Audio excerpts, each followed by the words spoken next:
हम emotional intelligence के बारे में पढ़ रहे थे। इमोशनल इंटेलिजेंस की प्रकृति, अर्थ और परिभाषाओं को सटीक रूप से समझने के लिए विद्वानों द्वारा कुछ एआई के मॉडल प्रस्तुत किए गए थे, जिसमें हम पूर्व के वीडियो में एबिलिटी मॉडल यानी क्षमता मॉडल के बारे में पढ़ चुके हैं। आज का अपना दूसरा मॉडल जो है वो है ट्रेट मॉडल।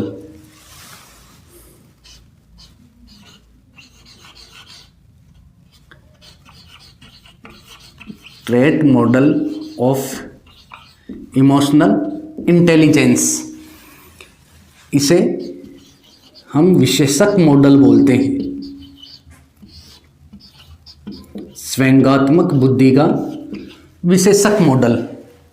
इसके कुछ और उपनाम दिए गए हैं। उपनाम में हम देख सकते हैं स्वयंगात्मक बुद्धि का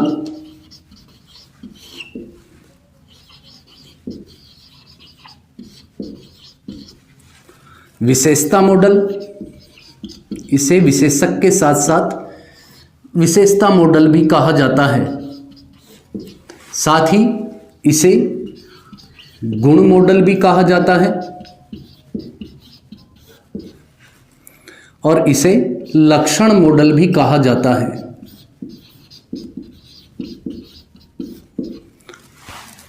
और वैसे इंग्लिश में इसे ट्रेट मॉडल बोलते हैं। पूरा नाम यदि हम इसको देखें तो हम इसके द्वारा जो इमोशनल इंटेलिजेंस के बारे में शब्द यूज किया गया वो ये किया गया, ट्रेट इमोशनल इंटेलिजेंस।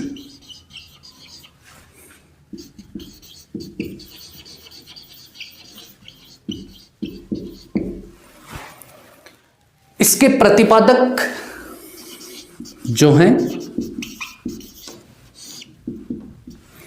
वो है केवी पेट्राइट्स। इनका पूरा नाम है कॉन्स्टेंटिनस वैसिलिस पेट्राइट्स। इसके साथ ही ट्रेट एआई या ट्रेट मॉडल को विकसित करने में इनके कुछ सहयोगी भी थे, जिन्होंने इसको आगे बढ़ाया। वो थे मैथ्यूज, जेडनर और रॉबर्ट्स। मुख्यतः कंपटीशन एग्जाम में जो क्वेश्चन किए जाते हैं उनमें सहयोगी विचारकों के बारे में ज़्यादा क्वेश्चन किए जाते हैं कि ट्रेट मॉडल या ट्रेट एआई की अवधारणा से संबंधित विचारक हैं। तो इसके जो मुख्य प्रतिपादक हैं वो तो हैं कॉन्स्टेंटिनस वैसिलिस पेट्राइट्स, और साथ ही इनका सहयोग करने वाले विचारक थे मैथ्यूज, जेडनर और रॉबर्ट्स। एआई को या इमोशनल इंटेलिजेंस को सटीक रूप से समझने के लिए, इसके स्वभाव को समझने के लिए, इसका मापन व मूल्यांकन करने के लिए, इसकी परिभाषा देने के लिए विद्वानों ने या फिर लोगों को इसके बारे में जागरूक करने के लिए कि ये है क्या चीज इमोशनल इंटेलिजेंस, उसी को स्पष्ट करने के लिए इमोशनल इंटेलिजेंस के मॉडल प्रस्तुत किए गए। इन मॉडल से सिर्फ यही पता चलता है कि इमोशनल इंटेलिजेंस क्या है और इसकी प्रकृति क्या है।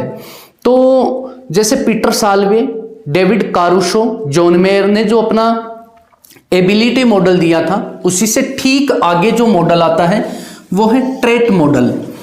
अब सबसे पहले इसमें जो इंपॉर्टेंट बात आती है विशेषक मॉडल में, ये विशेषक मॉडल क्षमता मॉडल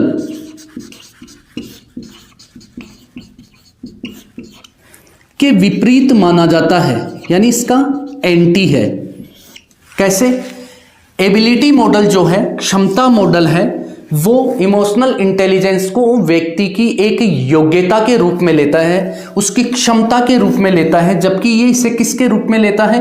एक विशेषता के रूप में लेता है। ये व्यक्ति का इसे इंडिविजुअल गुण मानता है, व्यक्तिगत गुण मानता है कि कोई व्यक्ति दूसरे के इमोशंस को किस तरीके से समझता है, किस नजरिए से देखता है। तो सबसे पहली बात इसमें यही आती है कि ट्रेट मॉडल क्षमता मॉडल के ठीक विपरीत माना जाता है तथा ट्रेट मॉडल या TEI, ट्रेट इमोशनल इंटेलिजेंस, ये स्वयंगात्मक बुद्धि को यानी EI को वास्तविक बुद्धि नहीं मानता। वास्तविक बुद्धि नहीं मानता। जैसे IQ होती है, वह इसे इस रूप में नहीं देखता, संज्ञानात्मक योग्यताओं की तरह नहीं देखता। स्वयंगात्मक बुद्धि का ट्रेट मॉडल या विशेषक मॉडल इमोशनल इंटेलिजेंस को वास्तविक बुद्धि नहीं मानता, इसलिए यह कहता है कि EI का मापन एक योग्यता के रूप में नहीं किया जा सकता। एक योग्यता के रूप में नहीं किया जा सकता। इसी पंक्ति के कारण यह क्षमता मॉडल के विपरीत माना गया है। ये इसका कारण देते हैं कि इसका मापन एक योग्यता के रूप में क्यों नहीं किया जा सकता, क्योंकि संवेग व्यक्तिपरक होते हैं।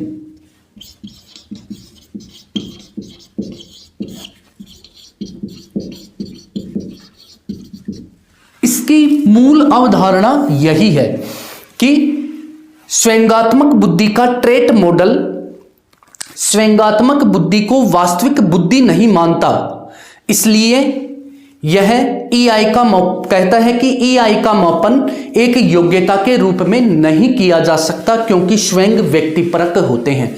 स्वयंगात्मक बुद्धि में हमने क्या पढ़ा था? यही तो पढ़ा था कि दूसरों के स्वयंगों को समझना, स्वयं या भावनाओं को समझना, अपने स्वयंगों को अभिव्यक्त करना, ये सब स्वयंगात्मक बुद्धि के अंतर्गत आते हैं। तो ये बोलते हैं पेट्राइट्स महोदय कि स्वयं व्यक्तिपरक होते हैं, यानी इनका वास्तविक बुद्धि से कोई लेना देना नहीं होता। दूसरों के स्वयंगों को एक व्यक्ति किसी और नजरिए से देख सकता है और ठीक उसी समय उपस्थित दूसरा व्यक्ति उसको किसी और नजरिए से देख सकता है।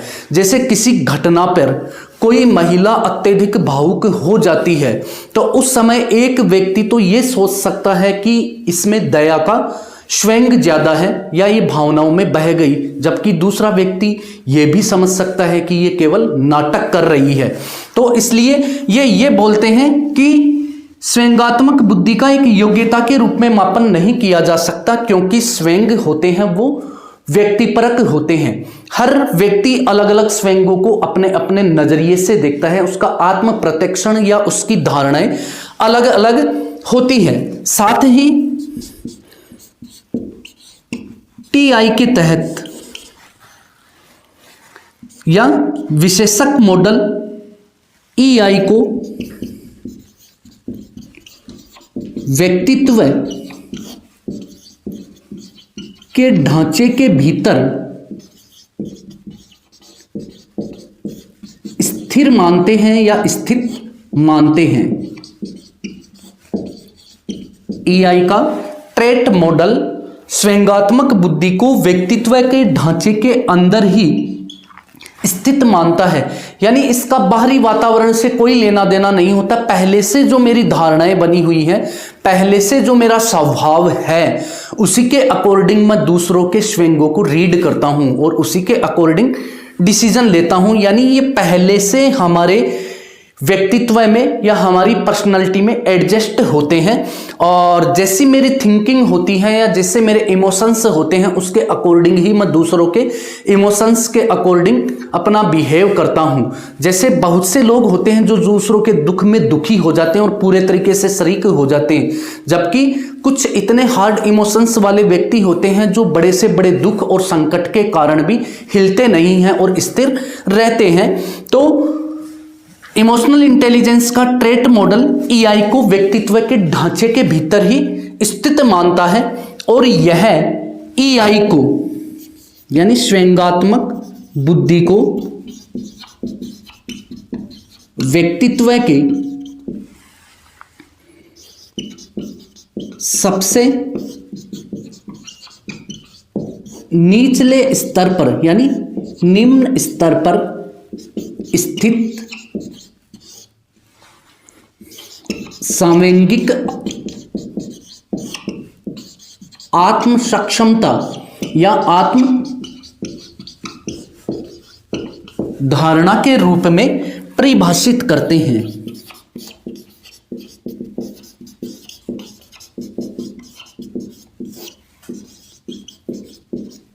स्वयंगात्मक बुद्धि के जितने भी मॉडल हैं उनका उद्देश्य स्वयंगात्मक बुद्धि को परिभाषित करना और उसकी प्रकृति को समझाना है। तो पेट्राइट्स ने इमोशनल इंटेलिजेंस का जो ट्रेट मॉडल दिया है वो इसकी परिभाषा इस तरीके से करते हैं कि स्वयंगात्मक बुद्धि व्यक्तित्व के सबसे निचले स्तर पर स्थित सामंगिक आत्मधारणा है।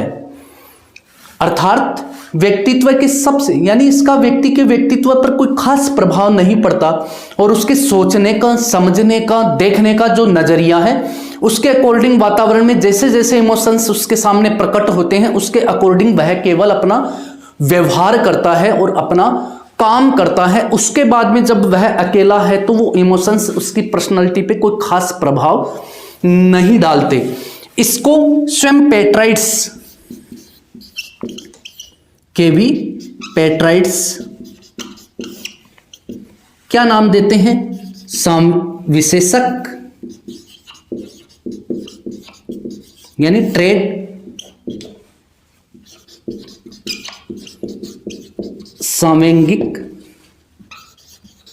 आत्म सक्षमता। आत्म सक्षमता यानी स्वयं की कैपेसिटी, स्वयं की एबिलिटी कि वह अपने स्वयंगों को किस तरीके से नियंत्रित करता है, प्रबंधित करता है और दूसरे के स्वयंगों को किस तरीके से विनियमित करता है, प्रबंधित करता है और समझता है। तो पेट्राइट्स महोदय इस चीज को, इस परिभाषा को विशेषक सामंगिक आत्म सक्षमता के रूप में वर्णित करते हैं। सामान्य शब्दों में हम इसे इस तरीके से समझ सकते हैं कि इमोशनल इंटेलिजेंस के ट्रेट मॉडल के अनुसार स्वयं व्यक्तिपरक होते हैं, यानी प्रत्येक व्यक्ति अलग अलग स्वयंगों को अपने अपने नजरिए से देखता है। तो स्वयं व्यक्तिपरक होते हैं और सामंगिक बुद्धि स्वयंगों को समझने के लिए किसी व्यक्ति की योग्यता के बारे में उसका अपना नजरिया या उसका अपना आत्म प्रत्यक्षण या उसकी अपनी धारणाएं होती हैं। यानी कहने का मतलब यह है कि स्वयंगात्मक बुद्धि किसी दूसरे व्यक्ति की योग्यताओं को जानने के लिए हमारा अपना नजरिया, हमारा अपना दृष्टिकोण और हमारी अपनी धारणा या अपना स्वयं का आत्म प्रत्यक्षण हो सकता है। आप मेरे को किसी और नजरिए से देख सकते हैं, दूसरा पर्सन मेरे को किसी और नजरिए से देख सकता है, किसी को मेरे में बेस्ट लीडरशिप नजर आ सकती है और किसी के लिए मैं कुछ भी नहीं हो सकता हूं। तो जैसी इसका कहने का मतलब ये होता है कि जैसी हमारी भावनाएं होती हैं उसके अकॉर्डिंग हम दूसरों को समझें, ये जरूरी नहीं है। हम अपने को श्रेष्ठ भी मान सकते हैं और दूसरों की काबिलियत को हम कम भी आंक सकते हैं। कोई व्यक्ति दूसरों के दुख में सही से शरीक हो सकता है, वह उसकी भावनाओं को समझ सकता है और कोई अन्य व्यक्ति के ऊपर उसके इस इमोशंस का कोई प्रभाव ही ना पड़े। इसलिए पेट्राइट्स महोदय कहते हैं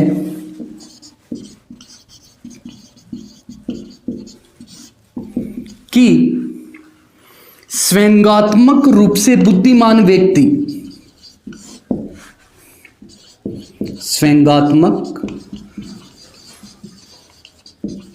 रूप से बुद्धिमान व्यक्ति का कोई मानक प्रोफाइल नहीं है।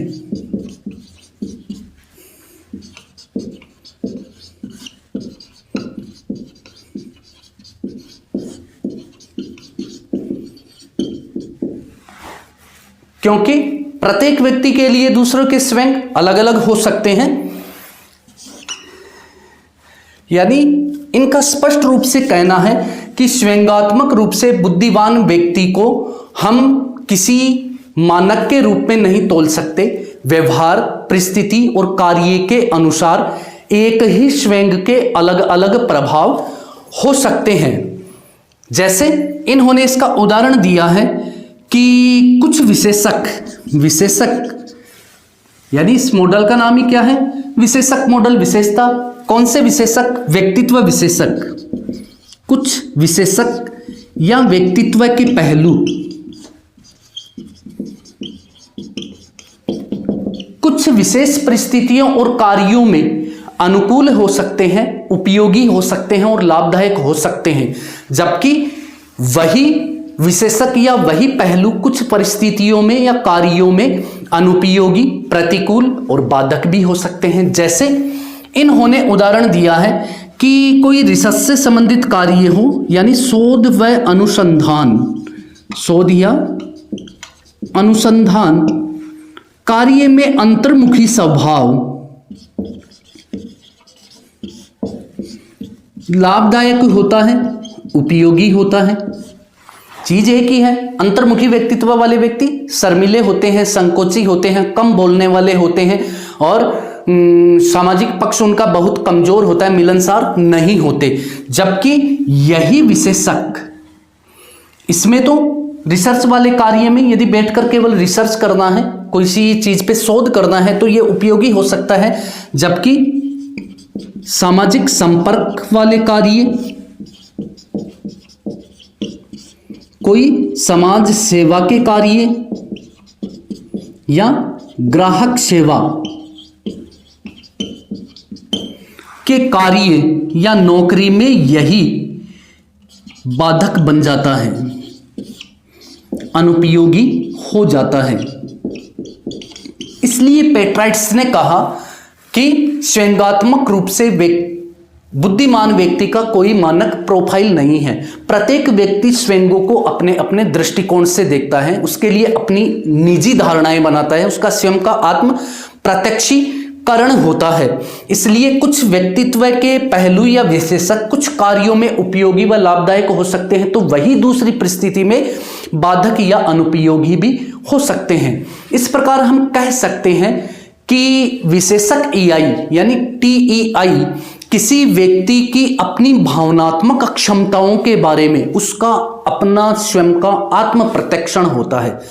यानी मैं किसी भी स्वयं को अपने नजरिए से देखूंगा, आप अपने नजरिए से देखोगे, तथा यह यानी विशेषक इमोशनल इंटेलिजेंस या ट्रेट इमोशनल इंटेलिजेंस व्यक्ति के व्यवहारिक स्वभाव और उसकी स्वतः अनुभूत अक्षमताओं को भी शामिल करती है, जिसका मापन आत्म रिपोर्ट के द्वारा ही किया जा सकता है। आत्म रिपोर्ट यानी हम किसी चीज को किस नजरिए से देखते हैं, तो सबका कैलकुलेशन अलग अलग आएगा। इन्वेंट्री के द्वारा हम यदि जांच करेंगे तो सबकी का मानक अलग अलग आएगा, सबके प्राप्तांक अलग अलग आएंगे।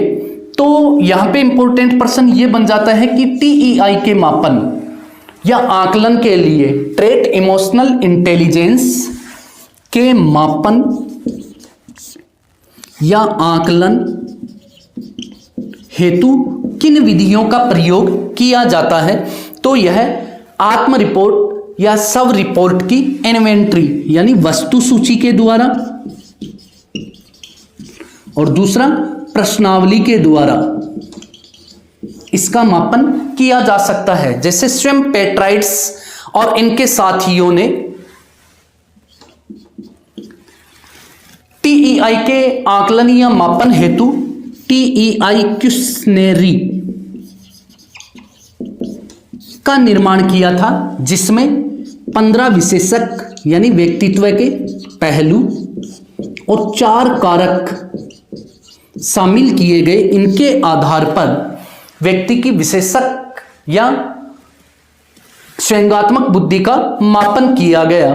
यहां पे पेट्राइट्स ने TEI के मापन या आकलन हेतु जो क्वेश्चनरी बनाई, जो प्रश्नावली बनाई, उसमें 15 विशेषकों को शामिल किया गया, यानी 15 व्यक्तित्व की 15 विशेषताओं को शामिल किया गया और 4 कारक लिए गए।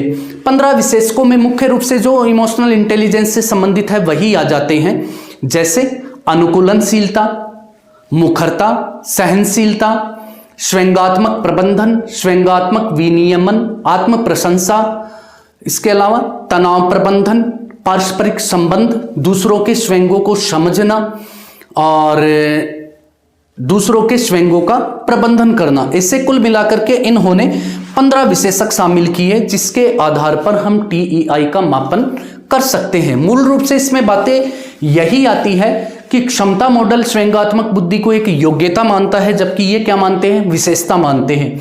इसलिए इसे TEI को एबिलिटी मॉडल का ठीक विपरीत माना जाता है, और ये इसे वास्तविक बुद्धि न मान करके इसे एक विशेषता के रूप में मानते हैं, क्योंकि इनका मानना है कि स्वयं व्यक्तिपरक होते हैं। धन्यवाद।